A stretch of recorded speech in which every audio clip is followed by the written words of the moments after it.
Beneath the endless Texas sky, the wind carried the smell of dust and wild sage, whispering across the plains as if it remembered things no one dared to say aloud.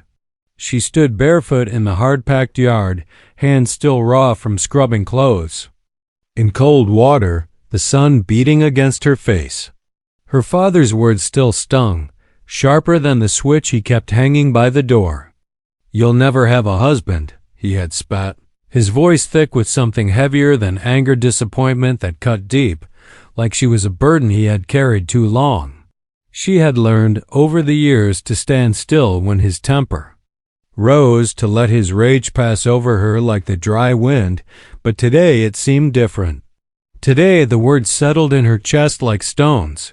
She wanted to answer him, to throw back all the pain he'd ever given, but the truth was, she had no answer. She was not the girl the other men in town noticed. Her dress was always a season too worn, her hair often falling loose when it should have been pinned, her skin browned and freckled from work in the sun. She had never learned the way of batting lashes and speaking soft like the preacher's daughter, never been told she was pretty. Her life was a routine of chores, the weight of silence, and the distant hum of a future she couldn't see. Marriage was not just unlikely. It felt like a foreign world, one her father had now made certain she would never step into, but there was something her father didn't know, something even she couldn't yet explain.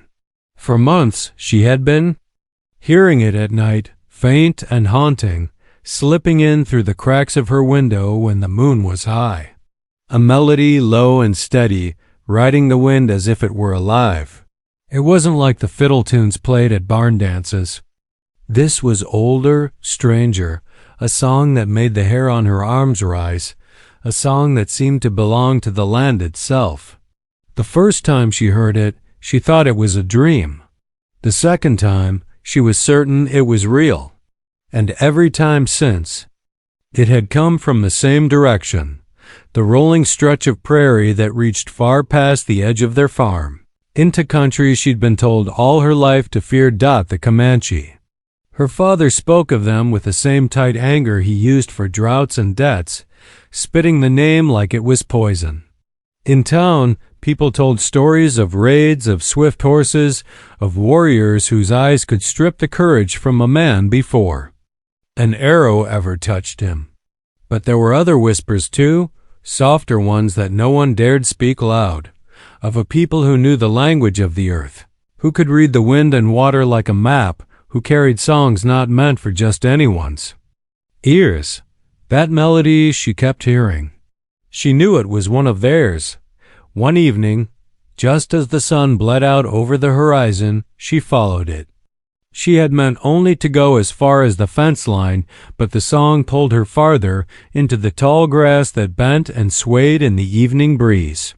The light faded, but the tune grew clearer, deep, rich notes rising and falling with a rhythm that felt like footsteps in her chest. And then, through the shifting grass, she saw him. He sat on horseback, still as a stone, watching her with eyes that caught the last light of the day. His hair was long and black as river water, a single feather bound near his temple, moving slightly in the wind. The horse beneath him was painted in patterns of white and brown, muscles rippling as it shifted its weight. In his hand he held something, not a weapon, but a small flute carved from pale wood.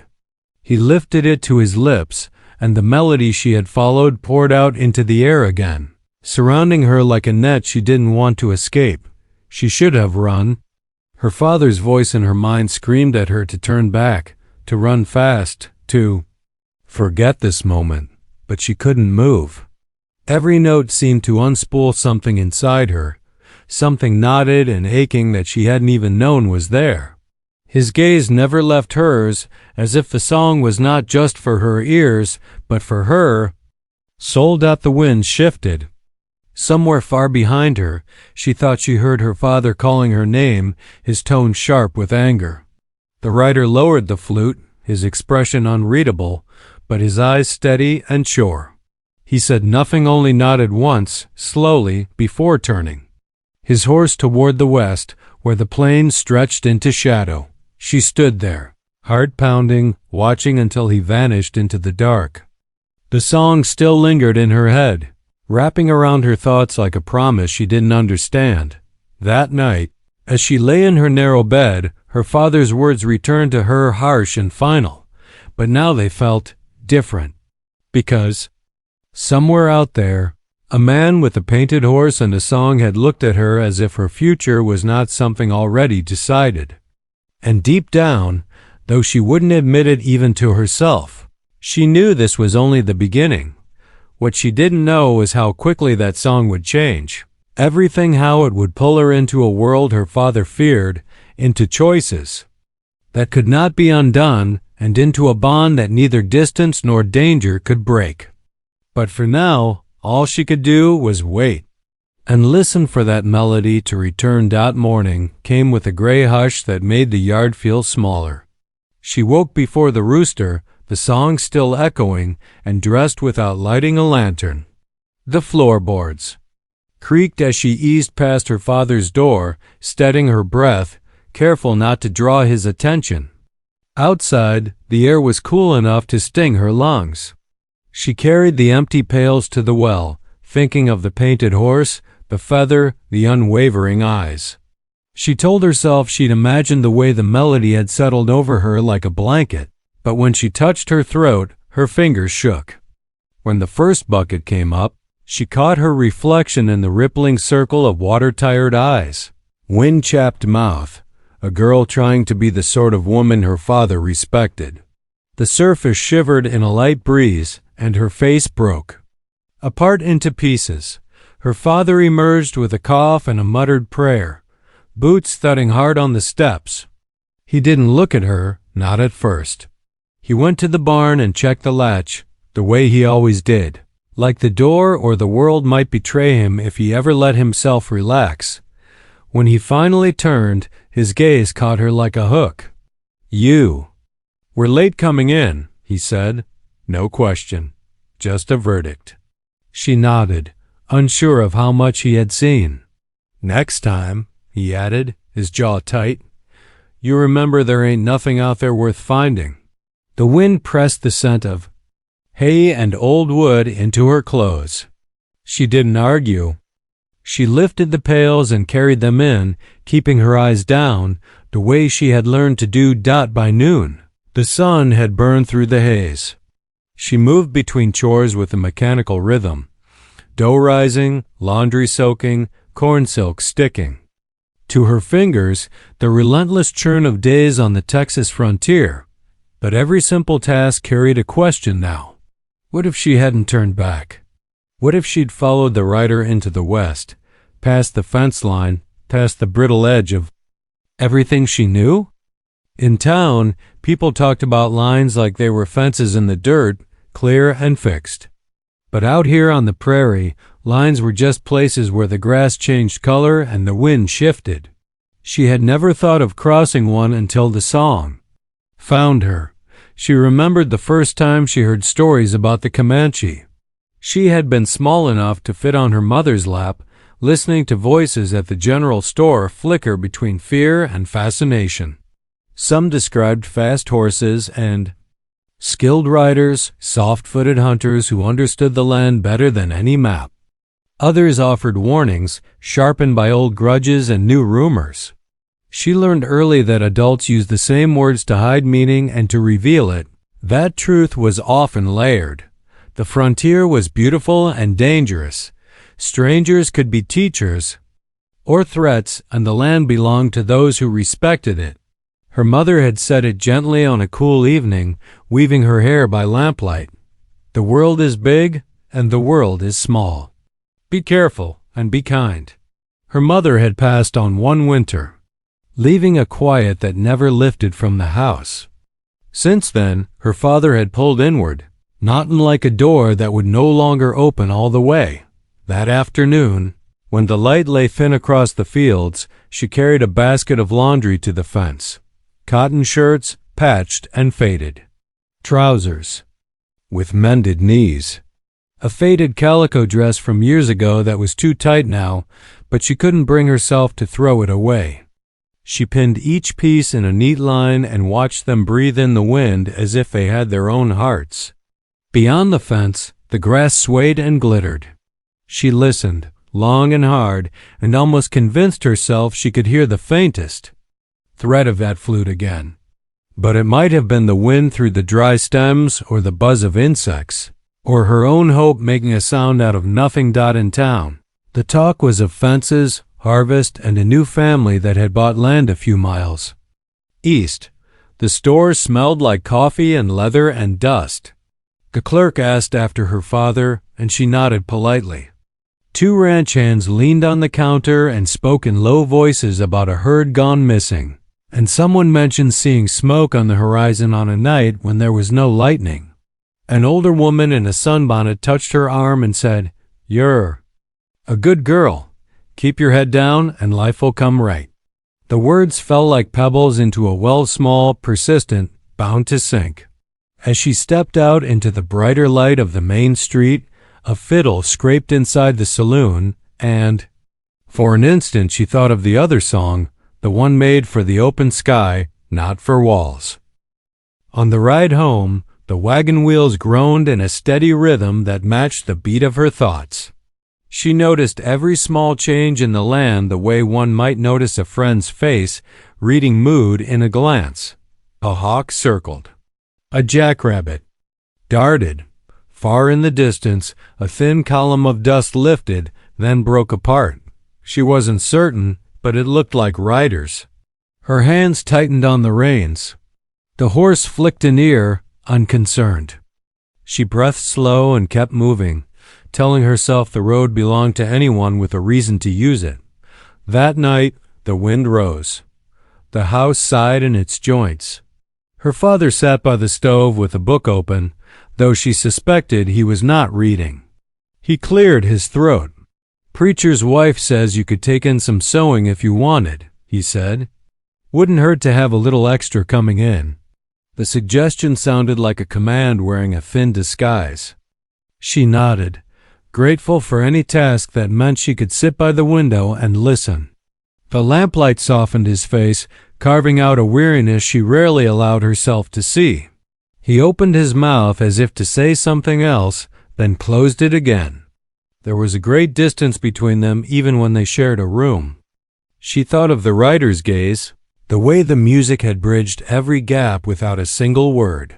Later, when the lamp was out and the house settled into its familiar arrangement of creaks and hushes, she lay awake. Somewhere an owl called. She listened to the long pause between its notes and felt her own breath slow to match it. Then she heard it. The song, delicate at first, like a memory being careful not to scare her. She sat up, heart thudding. She crossed to the window and eased it open a few inches, barely enough to let in the night. The melody grew clearer, low, warm, patient. It did not command. It invited. It did not demand. It promised.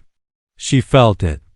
Touch the edge of her fear and wait there, respectful, like a rider dismounting and standing beside a fire he did not build. She slipped her feet into her shoes and wrapped a shawl around her shoulders. She moved through the house like a shadow, careful with every board, and stepped into the cool dark. The sky was full of stars. The prairie lay wide and open, the grasses silver sheen like water. She followed the music past the fence this time, past where the familiar path ended. The song was not nearer or farther. It was everywhere, like the smell of rain before a storm. When she found him, he was not mounted. He stood with the flute in his hand, head tipped slightly as if he could hear something beyond the tune itself. The feather near his temple caught starlight and made a tiny, steady glow. They stood a few paces apart. She wanted to speak. She had 100 questions, and none of them had words. The silence held him gently, not awkward, just full. He lowered the flute and touched his chest once, a gesture that felt like a name offered without sound. She mirrored it, not from mimicry, but because it felt right. He smiled, not wide, not showy, just a quiet curve that reached his eyes. She noticed then the careful beadwork at the edge of his shirt, the neatness of it telling her that someone's hands had made it with love. He lifted the flute again and played a different phrase. Shorter, brighter, like sunlight skipping across. A creak. She felt her mouth forming the shape of laughter, the surprise of it loosening something inside her. The tune grew richer, traveling the edge between joy and longing, and she realized he was not only playing for her. He was playing to the land, as if thanking it for carrying the notes. She thought of all the years she had lived here and how rarely she had offered thanks to anything except the calendar and the weather. The melody shifted again, and she felt it, the careful, respectful asking that lived under the music. A question. Without pressure. A door cracked open. The moment broke with the sound of distant hoofbeats. They were faint but unmistakable, a rhythm that did not belong to either of them. He looked past her toward the farm, his face growing alert. She turned, heart slamming at the thought of her father awake and angry, coming with a lantern and a rifle and all the words he did not say during the day. The rider held up a hand, palm out in a gesture of calm. He did not flee, did not vanish into the grass. He simply met her eyes and nodded once more, as if to say he understood that walls and fences were not always made of wood. The hoofbeats faded, no lantern's glow following, but the spell had changed. The night held the same stars, the same cool air, but the space between soon and now narrowed. She returned to the house with the song tucked into her bones. In her narrow bed she placed a palm flat over her heartbeat and breathed until dawn outlined the window. When she woke properly, the first light made everything look truer. She made coffee, swept the floor, and fixed breakfast with hands steadier than she felt. Her father noticed something in her face and frowned like a man trying to read the sky. "You're quiet," he said, which made her want to laugh. She had always been quiet. She handed him a plate and said nothing. The quiet had changed, that was all. It was no longer empty dot in the days that followed. Her world stretched in ways she could not explain. She took in sewing for the preachers. Wife and stitched sturdy hems while watching the road through the window's wavering glass. She listened for the flute at night and sometimes heard it and sometimes did not. And in either case it lived under everything the way groundwater keeps.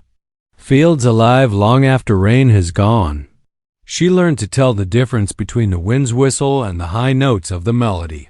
She noticed tracks near the fence, one morning hoofprints, yes, but also a place where someone had knelt and pressed a pattern into the dirt with patient hands, like a sign written for those who knew how to read. She touched that place and felt a calm so deep it scared her.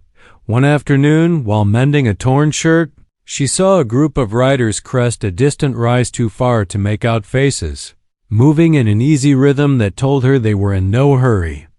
She set down her needle and watched until the line of them slid out of sight.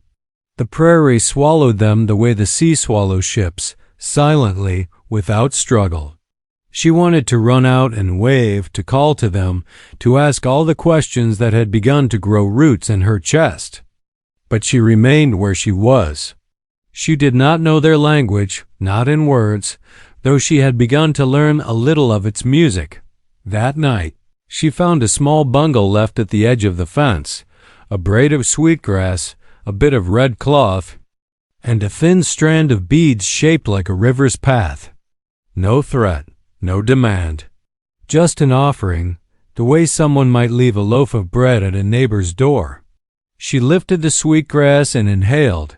The scent was warm and clean, like summer after rain. She held the beads and felt their order, their rhythm, a patient work that made beauty from small, simple pieces. She thought again of her mother's hands, of careful care. She tucked the bundle under her pillow that night, and for the first time in years, she dreamed of a future that did not begin and end with the boundaries of the farm. Still, the world around her held to its old shape. Her father counted supplies and checked latches and stared at the horizon like it had wronged him. In town, the talk rustled with worry about cattle and drought. A neighbor mentioned hearing voices on the wind singing, he said, with a scowl. That tried to make it untrue. The clerk at the store spoke of a meeting to discuss safety, and the words felt heavy with fear. She walked home along the road with her goods tucked under her arm and felt the land, listening. On the third night after the bundle appeared, the song returned stronger, fuller, as if it had been gathering itself. She stepped out into the moonlight and found him standing where the fence met the scrub, the flute in his hand but silent now. He did not greet her with words. He did not need to. He lifted the sweetgrass braid she had left in return, a halting attempt to answer his gift, and touched it to his forehead in thanks. Then, slowly, carefully, he sang. No flute, only voice, low and clear, carrying the shape of a vow without binding her to it. She felt the edges of the promise, not a rope but a path. Every note was an invitation to step onto it in her own time, somewhere. Behind her, a floorboard inside the house popped as the night cooled. Her father might wake. The riders she had seen might return. The town might tighten its grip around what it believed to be true. She stood in the borderland between fear and tant vain confiance. Boldness, and the song laid itself down like a bridge, slender but strong. She did not move, not yet.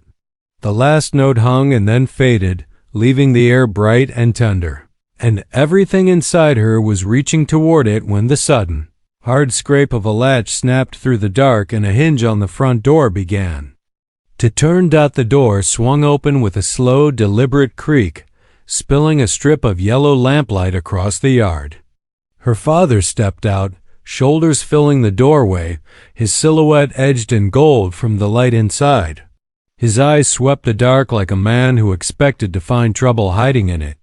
She froze where she stood, the night air gripping her lungs. Behind her, the rider did not retreat.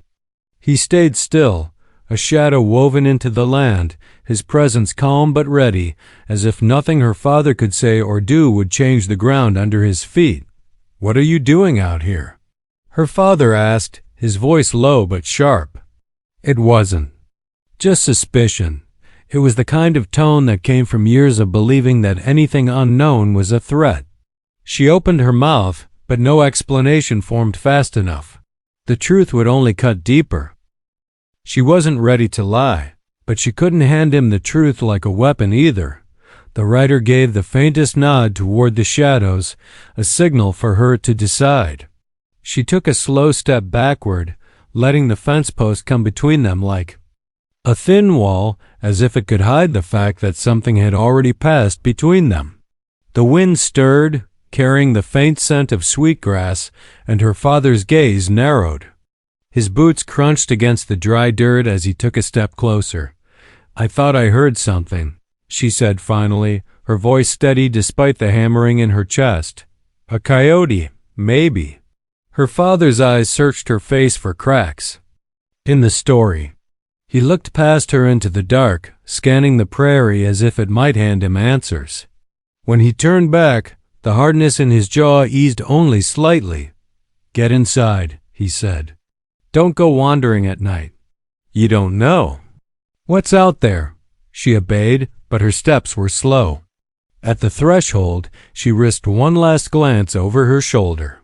The rider was gone, vanished without a sound, though the feeling of his presence clung to her like the warmth of a fire she'd stepped away from. Inside, the air felt heavier, the lamplight too bright. Her father locked the door and went back to his chair, his eyes shadowed in a way that made her wonder if he was remembering something he would never tell her. She lay in bed, the night pressing close against the walls, and listened for the song that did not come. In the days that followed, the air on the prairie seemed charged, as if every gust of wind carried some hidden warning. Riders were spotted farther south, their presence stirring up the kind of talk that spread faster than truth. In town, the storekeeper leaned over the counter to whisper that a settler's cabin had been found abandoned, No sign of a struggle, but nothing left behind. Except a blanket with patterns no one in town recognized. A ranch hand claimed he'd seen a painted horse at the edge of the cottonwood grove, watching the road before disappearing into the trees. She stitched and mended by the window, eyes flicking to the horizon more often than to her work. Sometimes, she thought she saw movement aflicker between the grass, a figure on a distant ridge, but it always vanished before she could be sure. She kept the sweetgrass braid tucked in her pillow, and the beads wound around her wrist beneath her sleeve, a quiet reminder that not everything was meant to be explained right away. The first subplot of tension came from the new family to the east. The father, a man with hard eyes and a voice that carried, began making visits into town, speaking loudly about the need for more fences, more patrols, more preparation. If they come this far north, he warned anyone who would listen, you'll wish you'd listened sooner. His wife kept her eyes down, her hands always busy, but she noticed the girl in the store one afternoon and offered a half smile. The kind of look that said she knew what it was to feel trapped between loyalty and longing. Then there was the preacher's wife, who had taken a liking to her sewing. One afternoon, while paying for another set of mended linens, she leaned in and lowered her voice. "They're saying a young man from the reservation was seen near here. Best be careful. Folks are quick to believe the worst." The words were meant as kindness, but they carried a warning to one that twisted tight in her chest. Back at the farm, her father had started spending more time outside after dark, walking the perimeter with a lantern. He would stop at the fence, lean on the post, and stare into the prairie like it owed him answers. She watched him once from her bedroom window, the light casting a long shadow behind him. He looked smaller from that distance, but not weaker, just a man standing guard over what he believed was his, even if he didn't know what he was guarding against. One night, she woke to the sound of voices carried by the wind low, steady, speaking words she didn't understand. She pushed open the window and listened. There was no fear in the tone, only purpose, and then, woven between them, the familiar melody of the flute. It was softer than before, as if played from farther away, but it threaded through her like a heartbeat. She wanted to follow it, to step into that world, but the weight of her father's warning kept her rooted. She sat by the open window until the first light of dawn, the song fading into the call of meadowlarks. The conflict grew sharper when a group of riders came through town on market day. Comanche men, their horses sleek and restless, their eyes unreadable. They traded for supplies, their movements quiet and efficient, but the air in town tightened with every step they took. Whispers followed them from one end of the street to the other. She stood in the doorway of the store, clutching a parcel of cloth, and felt her father's hand clamp onto her shoulder. "Inside," he said, steering her away from the open air. She glanced back once and caught sight of a feathered braid, a carved flute tied at the rider's side. Her chest tightened, but before she could be certain, they were gone. In the quiet after they left, her father spoke to the storekeeper in a low voice, the kind of conversation she wasn't meant to hear. "If they're scouting, they'll come. At night, best to keep watch." The storekeeper nodded grimly, his gaze sliding toward her as if she might somehow be part of the problem. That evening, the air felt too still. The sun sank behind a line of dark clouds, and the prairie seemed to hold its breath. Her father lit the lantern early, its glow spilling across the table as they ate in silence. She caught him watching her more than once, his eyes narrowing as if trying to measure something he couldn't name. She kept her head down, but her thoughts raced. When night fell, she heard the song again, not far, not near, but in that space where the heart knows it's meant for you. She rose quietly, stepping into the yard. The wind carried the melody straight to her, and this time it wasn't just a song. It was a call, a thread tugging her toward a choice she wasn't ready to make. She took one step past the fence, the grass cool against her ankles. and the sound wrapped around her like a promise. Behind her, the lantern light flickered in the window. Her father was still inside, for now. But the night was long, and the world beyond the fence was closer than it had ever been. She stood there, caught between two worlds, knowing that sooner or later she would have to step fully into one of them. The night after the market day encounter, the wind came from the west, carrying the smell of wood smoke and rain, though the sky was dry. She could not sleep. Every sound felt sharper, the creak of the rafters, the restless shuffle of the horse in the barn, the faint hiss of the lantern's wick as her father sat at the table, waiting for something he wouldn't name. She lay, with her eyes open until she could stand it no longer. Sliding from her bed, she eased the door open just enough to see him. His back was to her, shoulders hunched, the rifle leaning against the wall within reach. His hand tapped the table in a slow rhythm, not impatience exactly, but readiness. Outside, the dark was heavy, the kind that seemed to close in behind you. She stepped into it, letting her eyes adjust. Somewhere far off, the prairie murmured with the sound of night insects, but there was no song. She wanted to hear it more than she wanted to breathe, and the absence pressed against her ribs. Then, faint but growing, came the distant drumming of hooves, steady, measured, not the rush of a raid, but the approach of someone who knew exactly how close they meant to come. She moved toward the fence, heart quickening. The rider emerged from the darkness as if the land had made him. His painted horse gleamed in the thin light of the moon, the feather in his hair swaying gently. He did not raise his flute this time. He looked at her with a seriousness that made the air feel different, as if some unspoken moment had arrived. She took a step toward him, but a sharp flicker of lantern light from the porch froze her in place. Her father was outside now, the rifle in his hand, his gaze locked on the figure at the edge of the fence. The space between them was small but filled with years of suspicion. "You're trespassing," her father said, his voice low, dangerous. The rider did not answer in English, but the way he sat his horse said he was not afraid. The air seemed to tighten with every breath. She could feel both of them standing like opposite ends of a drawn bow, each waiting to see who would move first. Before anything could break, another sound cut across the stillness, the distant cry of more horses. Shapes moved along the ridge, barely visible, slipping in and out of moonlight. Her father's grip on the rifle tightened. The rider's gaze shifted only briefly before returning to her. There was no fear in his face, only a kind of urgency. She could not yet read. Then, without warning, he swung down from his horse and crossed the short distance to the fence. Her father barked a warning, raising the rifle, but the rider stopped just shy of the line. From his belt, he pulled a small pouch and set it gently on the fence post.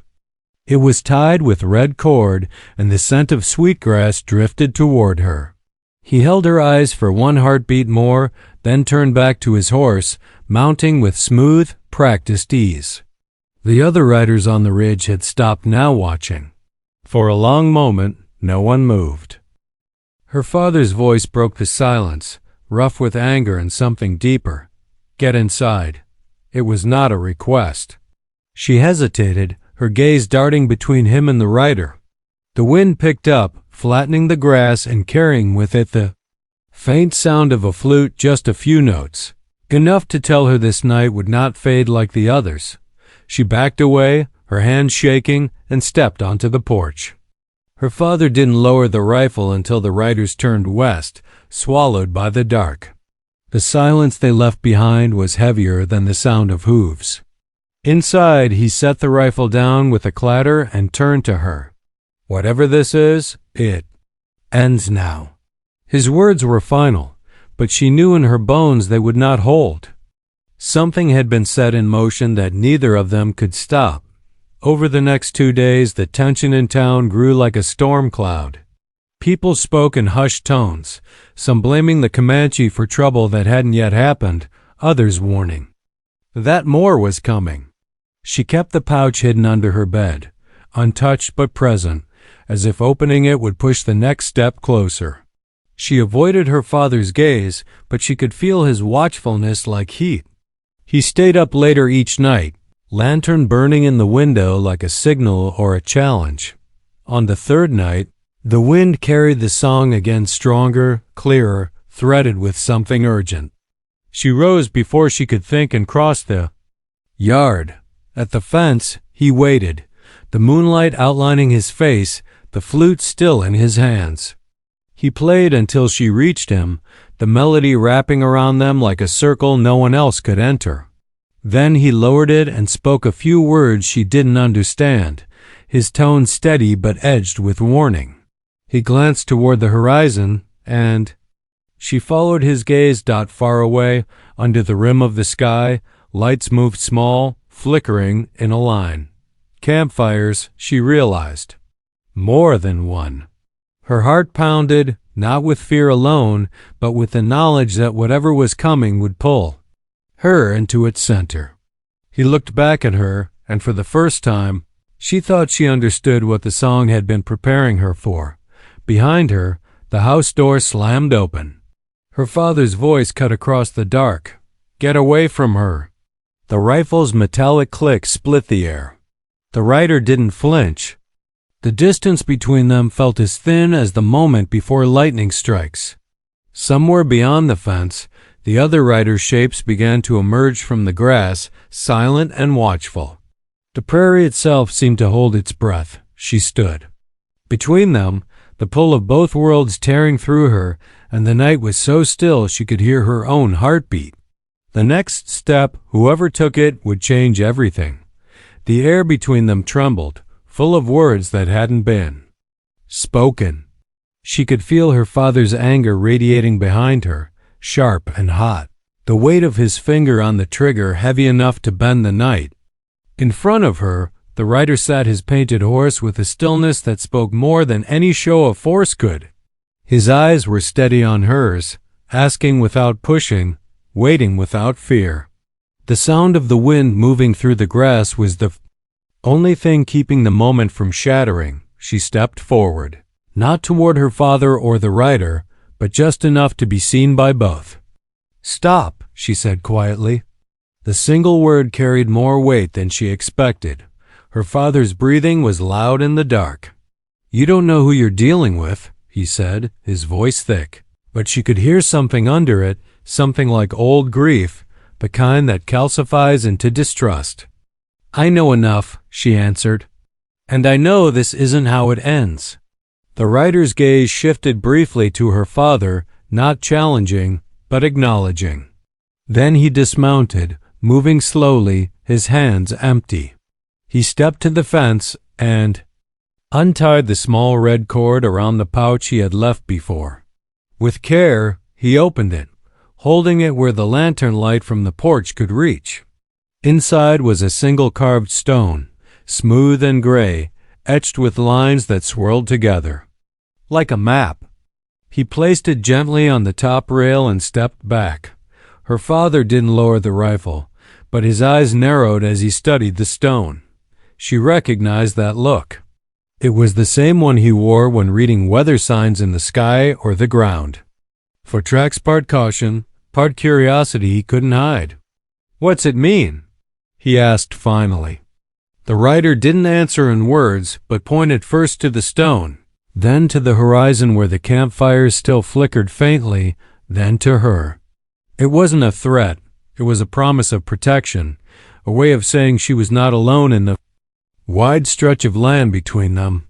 For a long moment, no one moved.